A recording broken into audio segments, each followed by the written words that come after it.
Thank you, Christian. Good morning, good afternoon, and good evening. At the beginning of the year, I issued a call for countries to work together to ensure vaccination starts in all countries within the first 100 days of the year. 177 countries and economies have started vaccination. In just 1 month, COVAX has distributed more than 32 million vaccines to 61 countries. COVAX works. There are now just 15 days left before the 100th day of the year, and 36 countries that are still waiting for vaccines so they can start vaccinating health workers and older people. Of those, 16 are scheduled to receive their first dose from COVAX within the next 15 days. That leaves 20 countries who are ready to go and waiting for vaccines. COVAX is ready to deliver, but we can't deliver vaccines we don't have. As you know, bilateral deals, export bans, vaccine nationalism, and vaccine diplomacy have caused distortions in the market, with gross inequities in supply and demand. Increased demand for vaccines has led to delays in securing tens of millions of doses that COVAX was counting on. But getting all countries started by day 100 is a solvable problem.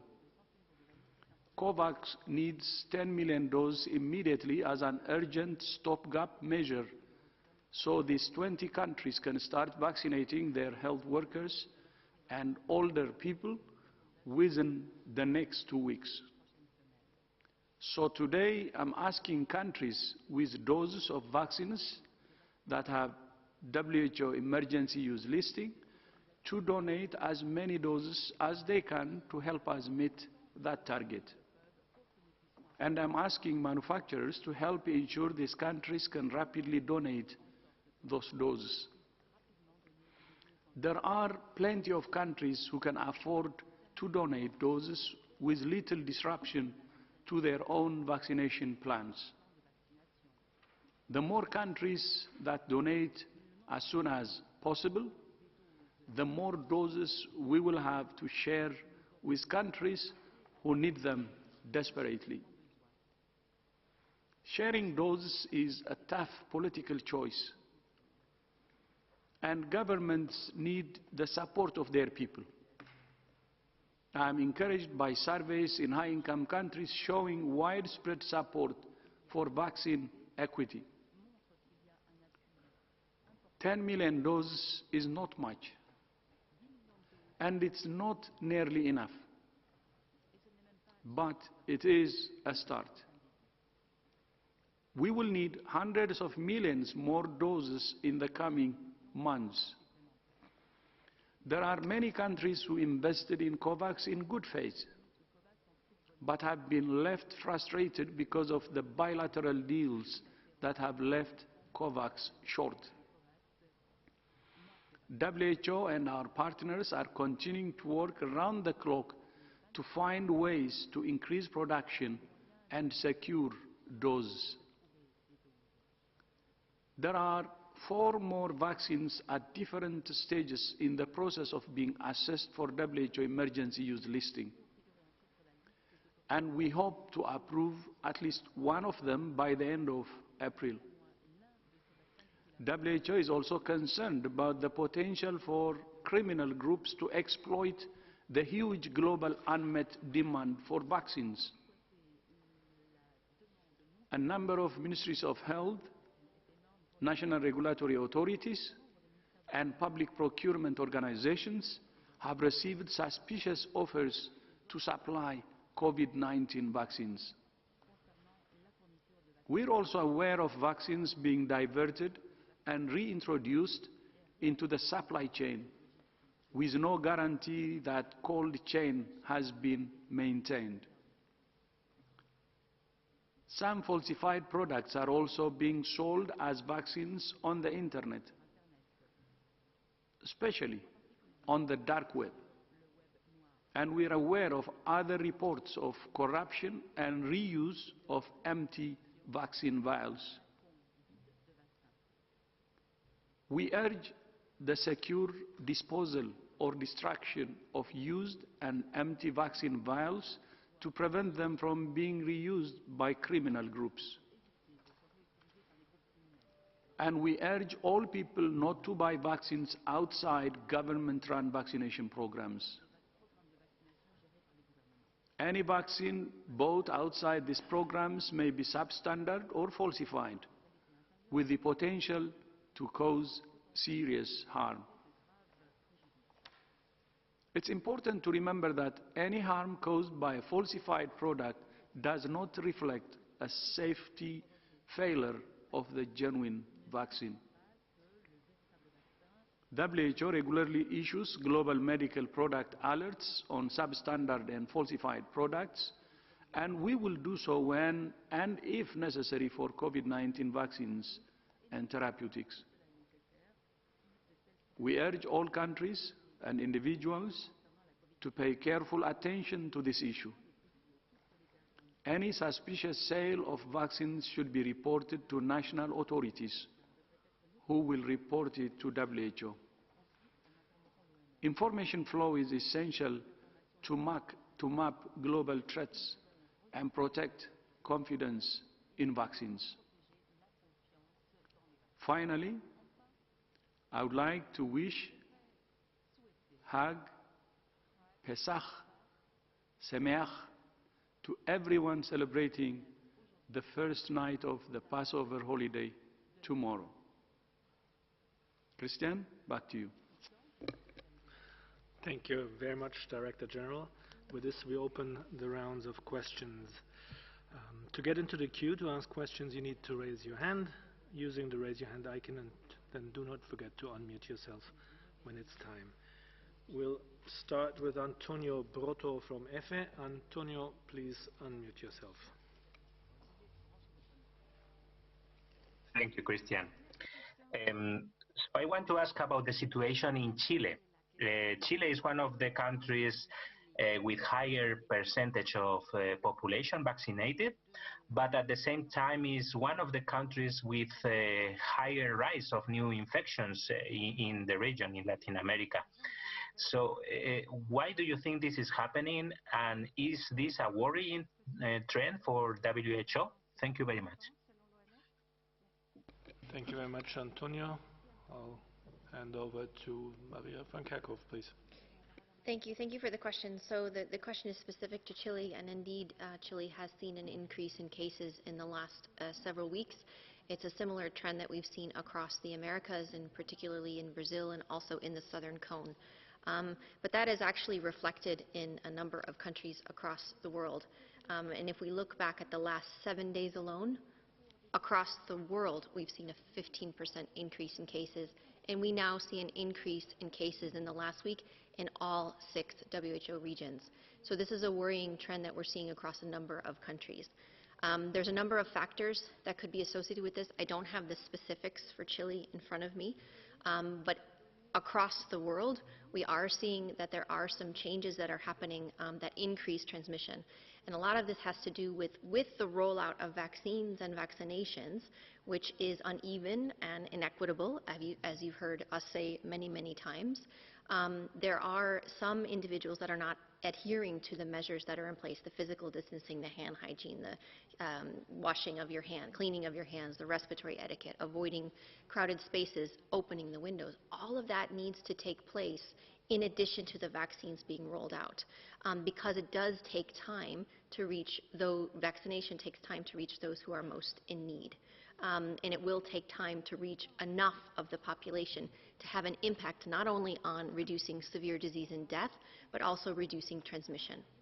So there are a number of factors, I think, that are associated with increases in transmission, even though we're seeing vaccination rolled out. That doesn't really make sense intuitively. You would expect that as vaccination is underway, that transmission is going down. But in fact, vaccination is one tool that we have to reduce the spread. We cannot rely on vaccination alone. We have to ensure that everybody adheres to the measures that are in place that keep themselves safe and keep their loved ones safe. So please continue to do it all across the board, and we need governments to support individuals to be able to stay at home if they're unwell, to be in isolation, to be in supported quarantine. This needs to still be part of our control measures for reducing transmission around the world. If I could supplement, I believe the Health Ministry made this decision based on the epidemiology in the first few weeks of March, and have increased the measures as a means of protecting the health system. There are about just over 3,000 critical care beds in Chile, and only 188 of those were available on the 18th of March. So the rise in infections was really threatening to overwhelm the capacity to provide clinical care. So Chile surpassed 7,000 daily cases on the 21st of March, and that, representing a sharp increase. And the last time I think cases were this high in Chile was May and June of last year. So I think the Ministry have recognised epidemiologically the situation is difficult. The health system is coming under pressure, and I believe they've taken rational measures to try and reduce transmission. And as Maria said, the benefit of vaccines has not probably kicked in yet in terms of having enough people vaccinated to protect the maximum number of people from severe disease and hospitalisation. And I think, again, it emphasises the fact that without all vulnerable people being vaccinated in all countries, many countries will face a similar problem as they get inevitable rises in cases. That rise in cases will be paid for in severe cases and deaths, and speaks exactly to what the Director General has been speaking about, making sure that those most vulnerable and most likely to suffer and those most likely to die in every country in the world have adequate protection from vaccination. But the Chilean government, I think, have taken appropriate measures. They've also taken measures with regards to travel into the country. They have detected variants of concern within the country as well. So they're also trying to ensure that those variants don't take over the epidemiology within Chile. But I think a rational response on behalf of the Chilean government in the face of rising numbers and increased strain on the health system. Thank you very much, Dr. Ryan, and Dr. Aylward, please. Thanks, Christian. Antonio, thanks for the question, because it's so important, right? Any increase in cases is a worrying trend. Let's be super clear. There's no such thing as an unworrying increase in cases with this disease, a serious disease. And I think what it highlights, again, as you said, that many countries are rolling out vaccines now. The obvious thing, as Mike and Maria emphasized, is these vaccines are great vaccines. They work really well, but we do not have sufficient vaccines and at scale to be able to change the course of the epidemic right now. We've got so many other measures we have to be using at the same time, and we have to be using our vaccines smart. We've got to be using them to protect those healthcare workers who've got to deal with this oscillating disease and surges of cases, and to protect the older people so that they don't suffer the severe disease and possibly death as a result. And it highlights the appeal that the Director General made at the beginning of this press conference, that not all countries can do what Chile can do and try and roll out the vaccines to protect people in the face of surging disease, because they don't have access to the doses. And what we need to do is get more doses of vaccine into the COVAX facility so that we can ensure all countries can protect their healthcare workers, because this disease will continue to surge, as we're seeing in places like Chile, even though we are rolling out the vaccines right now. And at the same time, we've got to do everything. It's difficult. I won't repeat what Mike and Maria said, but we've got to maintain the other measures until we have really high vaccine coverage, and we're some ways away from that yet. Thank you, Dr. Aylward, and I believe Dr. O'Brien, who's also in the room, will add.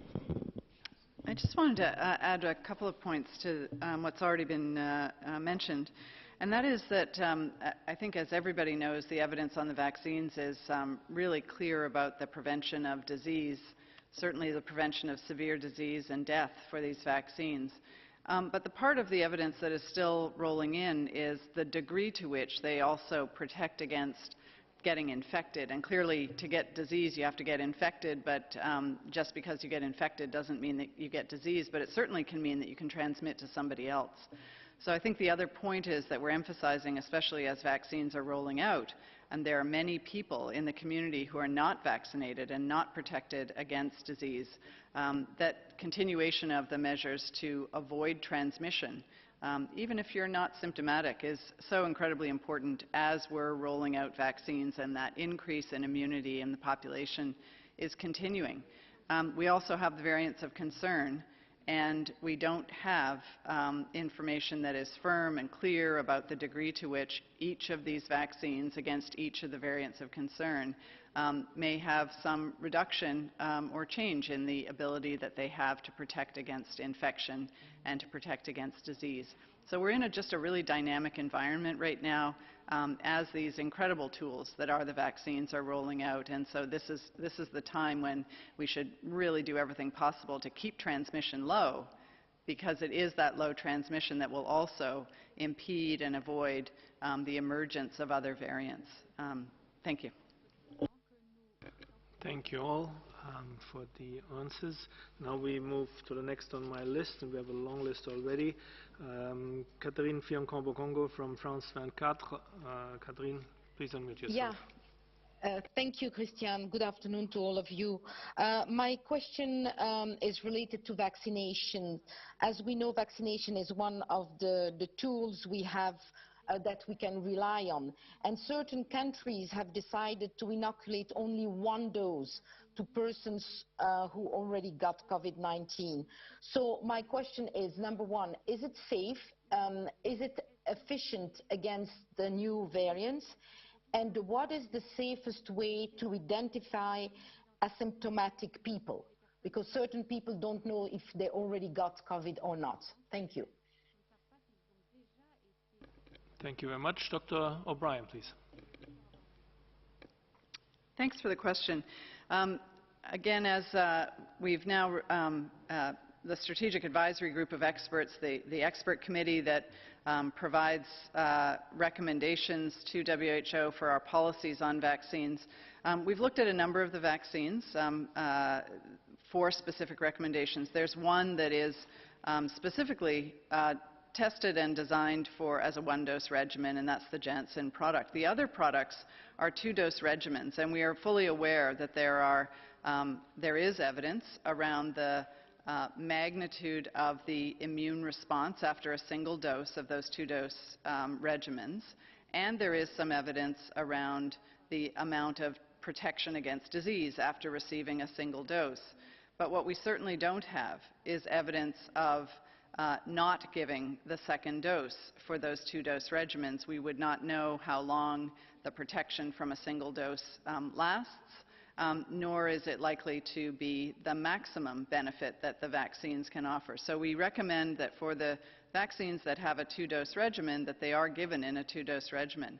For those people who've had disease before, again, we are aware of the evidence that there is a strong immune response after a single dose, but we're just in an environment right now where we don't have sufficient evidence to change the recommendation. That being said, for those, we certainly are not recommending that people test individuals before giving vaccine to determine whether or not they have had COVID before. If somebody has known that they've had COVID disease, they could make an individual decision to delay the receipt of their vaccine if it's in short supply in their community so that somebody else could go first. But we really just don't have enough information on the variants to understand whether that's an optimum strategy or not.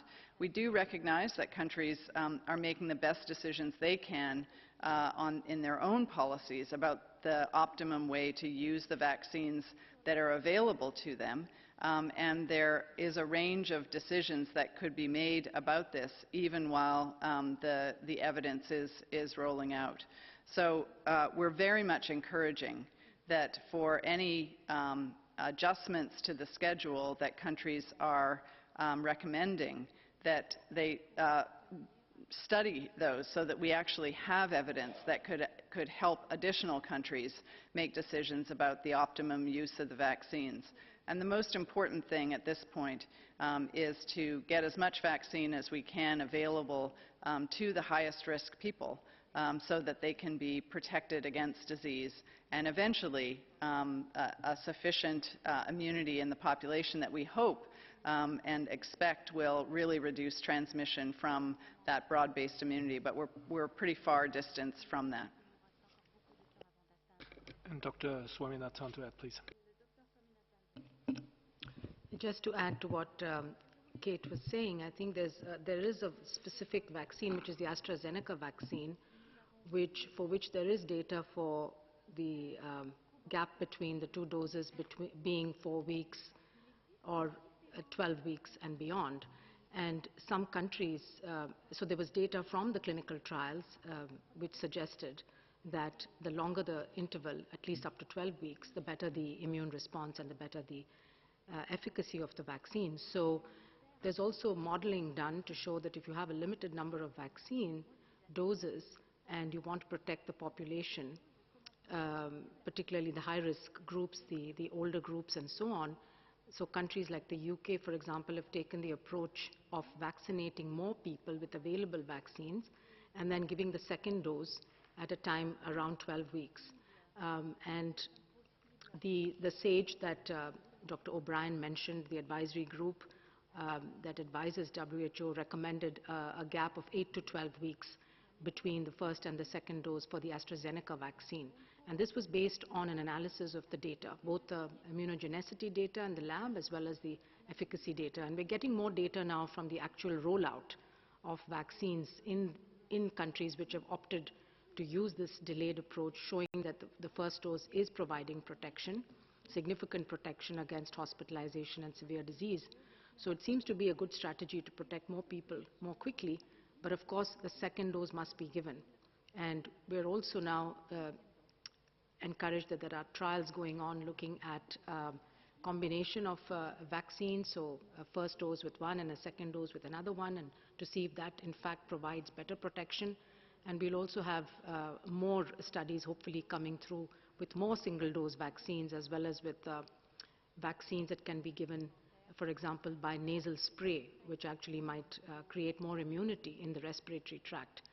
So it's really wonderful to see so much research going on existing vaccines as well as new vaccines, and we look forward to more data. The other question you asked was about asymptomatic infection, and as you know, it's very difficult on a routine basis. But what the clinical trials did was one of two things. Either they used a nasal swab in the participants every week to see if they were getting infected even without symptoms, or they used the antibody test. So they took blood at regular intervals to measure the antibodies. And so at the end of the trial, we will be able to see how well these vaccines protected against the asymptomatic infection as well. Thank you. Thank you so much for these explanations. We'll move on to Simon Ateba from Today News Africa. Simon, please unmute yourself.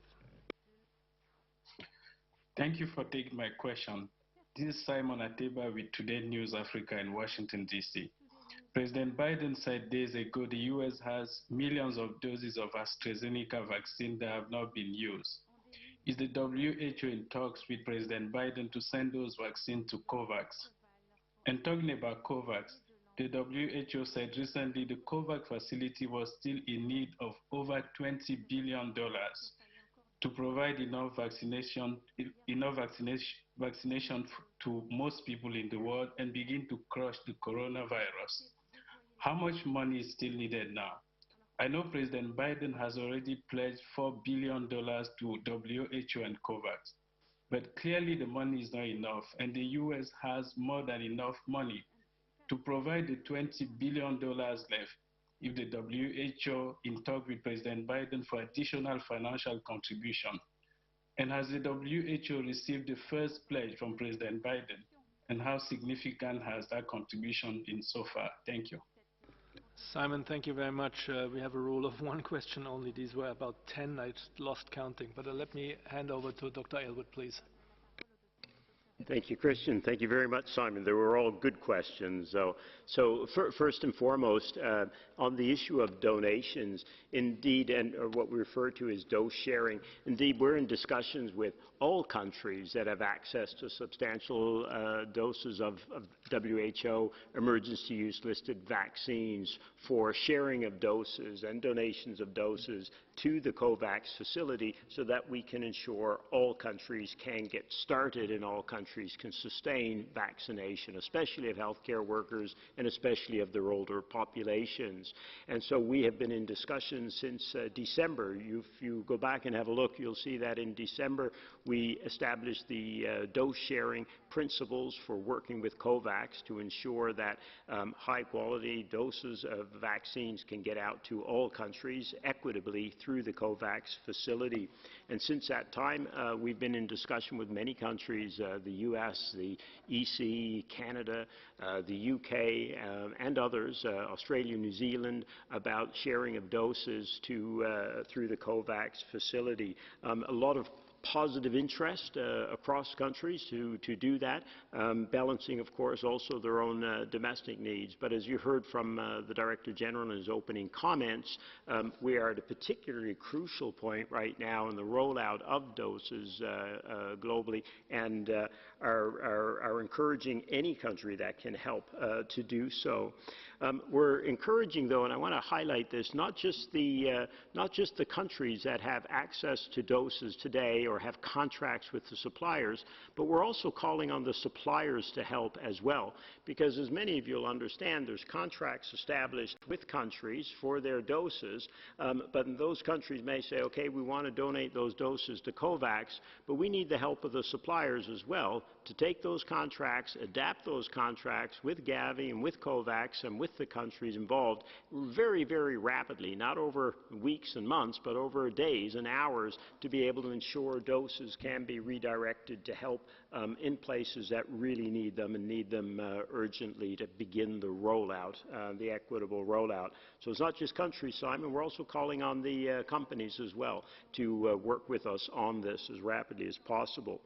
And in terms of the financing, we do need over $20 billion, $22 billion, but that's for the entire Act A agenda, or the Act Accelerator agenda, to ensure the equitable distribution of vaccines, oxygen, dexamethasone, PPE, and diagnostics. As the Director General, Mike and Maria reaffirm all the time, countries need that whole package to control the disease, protect their health systems, health workers, and populations, and get their economies going again. So that's for that whole package. Within the ACT Accelerator, one of the best financed aspects are is the COVAX facility, rather, but we still do have an urgent $2.3 billion gap in the needs to be able to procure and close some of the deals that we have to be able to secure as much vaccine as is available this year for low and low-middle income countries in particular. Thank you very much, Dr. Aylward. With this, we move to the next on my list, and that's Christiane Oelrich from DPR. Christiane, please unmute yourself. Thank you for taking my question. Dr. Tedros, we heard yesterday that the COVAX crisis is in large part due to Indian export restrictions. 90 out of the 237 million doses that were to be delivered will not come in time in March and April. So the picture is a bit different. It's not the rich countries that have secured millions of doses that are holding them back. It seems to be a developing country that is the main problem. Are you talking to the Prime Minister of India to change his attitude, or do you think that India as a developing country should also look after their own population first? Thank you. Yeah, thank you very much. First of all, I would actually like to thank India for its generosity. As you know, India has shared lots of vaccines globally. If you would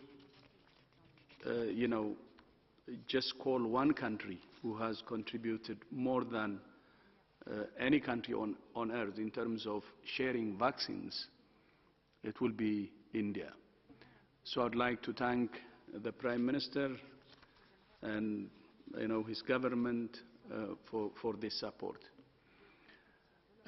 What's happening now is it's not export ban from India as far as we know. But as you may know, the number of cases in India is on the increase. So they need more vaccines also to use locally in order to fight the increasing number of cases. So that's understandable. But at the same time, we're already in discussion to keep a balance so that they can use locally, but at the same time continue to provide other countries vaccines from the Serum Institute of India. So we hope that the two could be addressed and we have a balanced solution. But I would like to use this opportunity actually to thank India, and I know they will continue to collaborate with COVAX and with WHO. Thank you. Thank you very much, Director General, and Dr. Aylward, please. The Director General has spoken. I think we're good. Thank you. And with this, we move to the next question, and that's Nina Larsen from AFP. Nina, please unmute yourself. Yes, thank you for taking my question. I was going to ask, U.S. President Biden said yesterday that he now aims to ensure that 200 million doses of vaccine will be given to Americans within his first 100 days in office. How concerned are you that this might send the wrong message, as it seems to run counter to your call for vaccine solidarity among countries? And if I could just ask, sorry, one housekeeping question, if you have any update on when the Wuhan mission report will be published, that would be helpful. Thank you very much. Thank you very much, Nina. Let me look around on the first question. Pardon me? No, I wanted to look for the first question about the vaccines. Dr. Aylward, please. Yeah, thanks so much, Nina, for the question.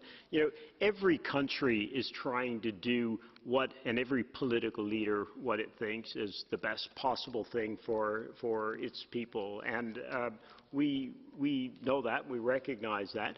But of course, we are concerned that not all countries have access to vaccines yet, and we call on all countries to try and help solve that problem by ensuring that we've got access to vaccines through the COVAX facility, and that all countries continue to prioritize their healthcare workers as the first line to protect our vital infrastructure and the people who have got such a high risk of exposure to this disease as they try and help people and save lives. And then, of course, the older people with comorbidities. And depending on the country, of course, those can be substantial populations.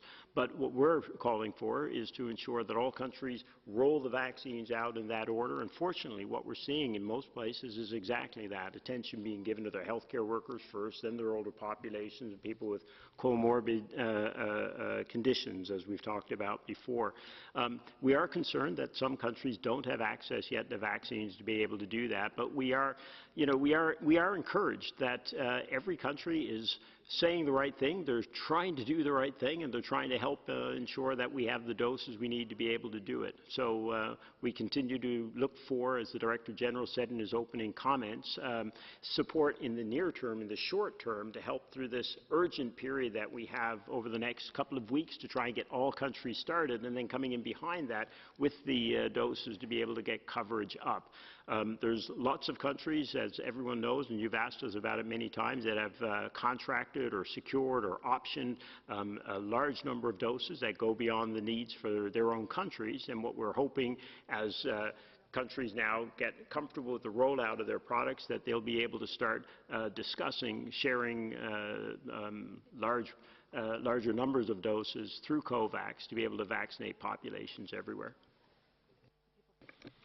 Thank you very much, Dr. Aylward. And I believe for the second part we have Dr. Peter Ben Emmerich online. He's WHO expert on food safety and zoonosis and the international lead of the WHO convened global study of the origins of SARS-CoV-2. Peter, please. Thank you, Christian, and thank you for the question. You probably heard me say in the past that we were very close to finalizing the report, and I'm the first one to regret that it's not yet out. But the draft is now finalized. We have a joint report. We're now at a point where we are doing a cleaning of the document, just to make sure that we don't have small errors in the text and that all the experts are okay with the content as it is. And we also have to that happening on both languages, Chinese and English. And we are, as I said earlier, I think, working over 10 different time zones and with 2 different languages. So it's a very slow and complicated process to get it there. You can imagine that in the report of 400 pages, we have hundreds and hundreds of names, of locations, of things, small details that need to be carefully translated, etc. So it's in a way painful process to get to the finishing line. But the content is now complete, and frankly speaking, I expect that in the next few days that whole process will be completed, and we'll be able to release it publicly. Thank you. Thank you very much, Dr. Peter van Ben Emmerich, and Dr. Mike Ryan, please. And just a reminder that we had a number of missions to work in China, but these specific set of activities have been activities requested under the resolution of the World Health Assembly last May, and the Director General was asked to set up a series of collaborative and scientific missions to understand better the origins of the virus. This mission has been one very important piece of that process. But with respect to our member states, the report will be shared as a mission report to the member states for their consideration and discussion, and the report will obviously then be released publicly subsequently or during that process. But we want to show due respect for our member states and share that report with them first, as they have been the ones who've worked very closely with the Director General to ensure that this work has been completed. Thank you very much for these clarifications. And looking at the many lists, the long list of questions, may I ask those who wanted to ask a similar question to lower their hand so we can see what other topics are on for today. With this, I move to Laurent Sierro from the Swiss News Agency. Laurent, please unmute yourself. Thank you, Christian, for taking my question. The former Brazilian President Lula this morning said that the current president's behavior was the biggest genocide in the country's history. And then yesterday, the French President Macron said that there was a new kind of world war around vaccine with Russia and China. And there are also the increasing tensions between UK and the EU around vaccines. So it seems that we reached a new stage in that rhetoric this week. What kind of effects do you see for the way the pandemic should be handled in the next weeks and months? And would you go as far as former President Lula and say that some leaders have deliberately chosen not to assist their people? Thank you. Thank you very much, Laurent. Let me look around. Dr. Mike Ryan, maybe? I think all countries have faced major challenges in this, and certainly Bruce and others can speak to the issues around vaccine nationalism and that. But we have to also see that political leaders are in difficult positions regarding what the demands of populations. It's very difficult, but you also have to take that global perspective. From WHO's perspective, we look at all of the states in the world and all of the peoples of the world. And if WHO came up with a policy where we vaccinate in one country and finish there before we'd vaccinate in those, it would be very similar if a country decided to vaccinate in one state and completely finish there before starting in another subunit of the nation. We see the world in a global perspective. We see all humanity as equal, all human beings born as having equal right to health and to the preservation of their health. So some of this tension comes really from the perspectives of which people sit, where they sit in the argument, and where they're having the argument from, and who is influencing and shouting at them. So it's a very complex environment, and I think it can be oversimplified and made too simplistic. There are so many complex factors driving this, and Bruce may speak to that. But I don't believe it's true that in the vast, overwhelming majority of cases, regardless of ideologic perspective, most leaders are trying to do their best for their people. No more than ourselves. They don't always do it perfectly. That's part of the process of the imperfections that we see in every aspect of human endeavour. But I think it goes way too far to say that leaders in general are behaving in a way that is designed against their own people. That doesn't mean that leaders at all levels do not make mistakes. Bruce? Yeah, thanks, Mike, and thanks for the question, Laurent. It's an important one, because frankly we are in a war, and leaders are right. We are in a war, and it's a war against a virus and not against each other. And one of the things that's been extraordinary in this crisis is just how many world leaders you have an opportunity to interact with through the Director General and others, and they have common purpose in this, and that common purpose is to beat this virus. There's absolutely no question about that. Yes, there are a lot of tensions, there are a lot of emotions. You know, there's a bit of friendly fire, perhaps, now and again, but that's the nature of a battle like this. It's been going on for over a year. People are tired, people are exhausted, and there's incredible demands on everybody, including political leaders everywhere, as they try to navigate the way out of this. But we have a common purpose, a common destiny in this. It's very, very clear as well. And every leader that we deal with, they recognize and they reiterate again and again that we can only get out of this together. It's the right thing to do to make sure everyone has access to these rare or scarce for the moment resources, vaccines in particular. We also have an economic reason to get the world's economy going, and we also have a health security reason because of variants. Everyone is acutely aware of that, and everybody is working to find a common way forward. So it is going to be a tough, it's been a tough couple of weeks. It will be a tough few months as we go forward. There's incredible demands on everyone, but everyone is working to common purpose and recognizes that. I think one of the most encouraging things, Mike, we've been at this for 30 years, these people are committed to work together on these things.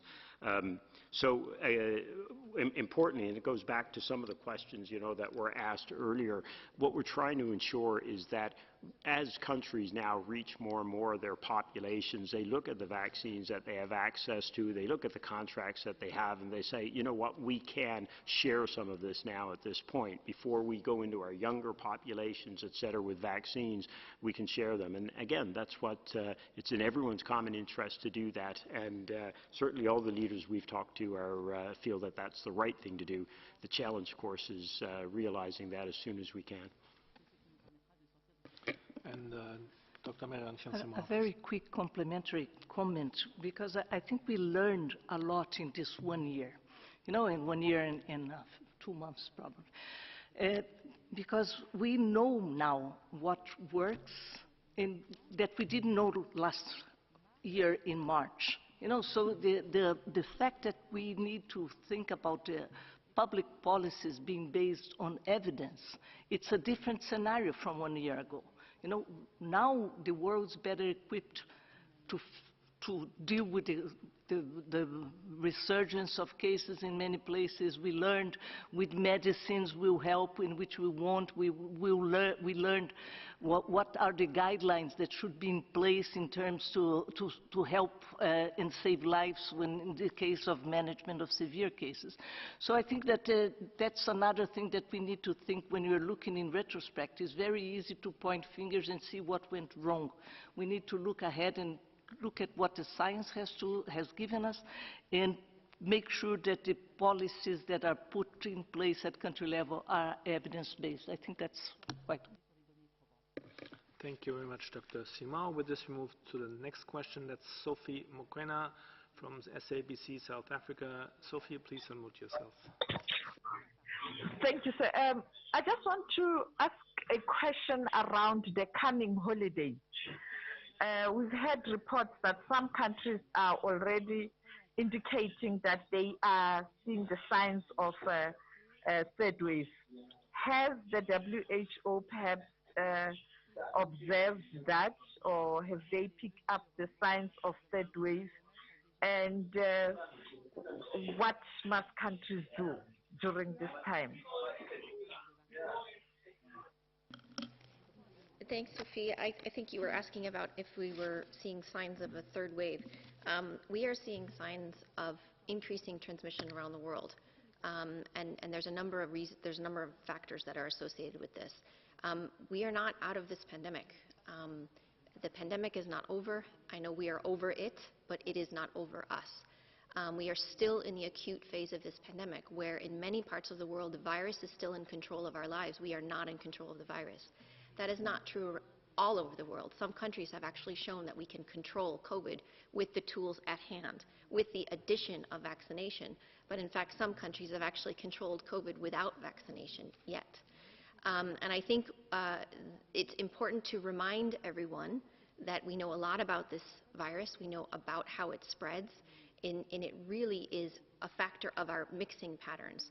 When we see people mixing and increasing the number of contacts that they have, if people are spending a long amount of time together, if they're mixing with more individuals, more families, the virus will take an opportunity to spread. So we have seen with some holidays, we certainly saw this over December, January holidays, where people had increased the amount of mixing that they had with other families. We saw transmission increase dramatically in a number of countries. We now have virus variants, at least 3 variants of concern that WHO is tracking: the B.1.1.7 that was first identified in the United Kingdom, the B.1.351 that was first identified in South Africa, and the P.1 variant that is circulating in Brazil that was first identified in a traveler in Japan. There are more variants of interest that are also being tracked. The variants of concern are more transmissible, and if you have a more transmissible virus, it means it can spread more easily. If we increase our mixing patterns, if we have virus variants, transmission will increase. We're now into the 5th week where globally we have seen an increase in transmission around the world. I mentioned in my earlier answer, now all WHO regions are seeing an increase in transmission compared to the last week. This is important because 15 months in, people want this to be over, but we still have to put in the work. All of us have a role to play here in reducing transmission, and this includes during holidays. All of us want to spend time with our families and travel around, and there are safe ways to be able to start to do this, but we need to think about what each of us are doing every day, what we need to be doing versus what we really want to do. We will get there. We will get to a point where this pandemic will be over. I promise we will get there. But we need to put in the work now to drive transmission down, especially as we are rolling out vaccines and vaccinations around the world. So think about what you are able to do during this holiday period. Think about, there are many holidays that are coming up. You can celebrate a lot of these virtually, and in some situations you can meet, and you can meet outdoors instead of indoors. And if you do need to meet with others, limit the time that you are together. Do this outdoors as opposed to indoors. Make sure you keep your physical distancing, you wear your masks. All of these measures still hold true. This is true if you're celebrating Passover or Easter or your child's birthday party. Each of these events has the potential to either facilitate transmission or not. So all of us have this role to play in the decisions that we make to make sure that we don't spread the virus, that we don't get infected at first, but if we get infected, that we isolate, we get a hold of our contacts so they could be quarantined, and we stop transmission. We break the chains of transmission. We can do this. We need to continue to do this, especially through these holidays in the next few months. Thank you very much, Dr. Van Kerkhove. We move on to Kai Kupferschmidt from Science. Kai, please unmute yourself. Thanks, Christian. I wanted to ask a kind of complicated question, but it's about the possible side effects that we have been seeing in Europe with the AstraZeneca vaccine. So it is becoming clearer that there are quite a few cases of this rare constellation of thrombocytopenia together with thrombosis in kind of unusual places. And some of the societies for thrombosis and hematology are starting to tell people to look out for certain symptoms. There's an idea that the mechanism might be related to HIT. And I wanted to know, since this vaccine is so crucial for COVAX, and we're talking about many young populations as well in countries that might not have the best surveillance system in place or treatment options for something like this, what's the current status of WHO on these concerns? Are you sharing anything with the countries in terms of what to look out for? Thank you very much, Kai. Let me start with Dr. Maria Van Kerkhove. Let me start and then colleagues can complement. Thank you, Kai. This was actually last week. It was very hot on the news, and there were a lot of follow-ups on this issue. You know that WHO has a global advisory committee on safety, vaccine safety, that meets regularly and that has reviewed the documentation available from all regions in the world. You know, because these vaccines, the AstraZeneca vaccines, are not only being used in Europe; they are being used in different regions. And also, WHO worked together with the European Medicines Agency and participated in these discussions where the data from Europe were assessed in a lot of detail, right? So the position stands that the benefits outweigh the risks. We have not received any communication so far. We are following very closely with all WHO regions. There is a network on safety monitoring post-market introduction with different regulatory authorities from the different regions of the world. We did not observe an increased number of the blood clot disorders in the general population. The rates were below the background rates, and we are the very rare potential. It's being investigated, a potential link to a very rare side events. We're calling the very rare, which are, would happen 1 in a million. Still being investigated by the WHO and also by the European Medicines Agencies and other regulatory agencies in different countries. That would include the coagulation, intravascular coagulation disorder and cerebral venous thrombosis. But so far, this is under investigation, but still, like we're saying, this is a very important vaccine. And Kate can speak a little bit about it, because our the advisory group on vaccines also has assessed the safety data. So far, there's no news on this. People should continue to vaccinate, because the potential risk with not vaccinating people at higher risk of death is much, much greater than any potential side effect that may come up. But we are keeping a track of all vaccines, not only AstraZeneca vaccines. We keep a surveillance on all vaccines that are in the market right now. Over. And Dr. Kate O'Brien, please. Thank you for this. I'd like to just give a couple more framing sort of comments around this. The first is that, as Dr. Simao emphasized, the the observation of these events are very, very rare events. They've been observed in the context of tens of millions of doses of the AstraZeneca vaccine having been administered, and a small number of these cases, as serious and important as they are, we really need to emphasize and keep in context the rare nature of the events. The second is that, as she described, we always are looking at the ratio of the benefit and the risk.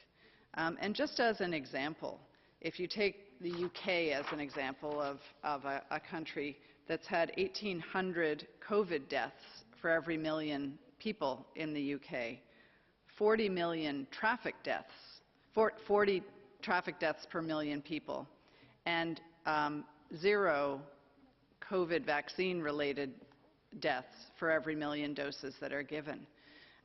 Now, the information continues to roll out, and what is still under assessment is whether any of these rare events are directly related to the vaccine itself, and even if they are extremely rare events. We also have vaccines that we know cause other unintended side effects. And I'll just give an example of the rotavirus vaccine, which is associated with, again, rare events of intussusception. But when we look at the benefit of the vaccine to prevent a disease that is very important and a cause of death in young children, that benefit far outweighs the potential low risk, extremely low risk of an unintended side effect. So it really is this balance of the benefit and the risk that we're seeing, and this very scrupulous attention to trying to quantify if there is a rare event, what is the nature of the rare event, what is it related to, and how could we be cautious around that, and especially identify people who might need medical care should they have this very rare event. And then the point about the AstraZeneca vaccine and the critical importance of this vaccine for protection of people around the world. Again, millions of doses that are already being given, preventing deaths and serious disease among elderly people, healthcare workers, people of middle age, as well as it's rolling out in different countries. And the importance of this vaccine to the global supply of COVID vaccines. So we do have to always look at that ratio of benefit and risk, and then do anything that can be done to minimize the risk if it is recognized. And again, it's still under an evaluation to determine whether or not it's directly related to the vaccine itself. Thank you very much for this very important clarification again. And with this, we reached the end of our briefing. I thank you all very much. I still have a very long list of questions attending today, but I hope we see you again next week. Before I hand over for the final words to Dr. Tedros, I'm reminding you that we send out the Dr. Tedros remarks right after the press conference, and the full transcript will be posted on the website tomorrow morning. For any follow-up questions, please send an email to mediainquiries@who.int. Dr. Tedros, please. Thank you so much, Christian. And I would like to repeat wishing Chag Pesach Sameach. And with that, thank you so much for joining us today, and look forward to seeing you next week, and bon weekend.